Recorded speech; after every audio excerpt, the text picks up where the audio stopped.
புனித மத்தேயு எழுதிய நற்செய்தியில் இருந்து வாசகம். அதிகாரம் 8, இறைவசனங்கள் 23 தொடக்கம் 27 முடிய. பின்பு இயேசு படகில் ஏறவே அவருடைய சீடர்களும் அவரோடு ஏறினார்கள். திடீரென கடலில் பெரும் கொந்தளிப்பு ஏற்பட்டது. படகுக்கு மேல் அலைகள் எழுந்தன. ஆனால் இயேசு தூங்கிக் கொண்டிருந்தார். சீடர்கள் அவரிடம் வந்து, ஆண்டவரே காப்பாற்றும், சாகப் போகிறோம் என்று சொல்லி அவரை எழுப்பினார்கள்.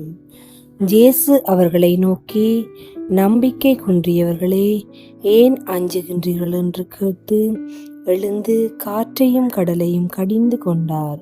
உடனே மிகுந்த அமைதி உண்டாயிற்று. மக்கள் எல்லோரும் காற்றும் கடலும் இவருக்கு கீழ்ப்படுகின்றனவே, இவர் எத்தகையவரோ என்று வியந்தனர். ஆண்டவர் வழங்கும் அருள்வாக்கு. கிறிஸ்துவே உமக்கு புகழ்.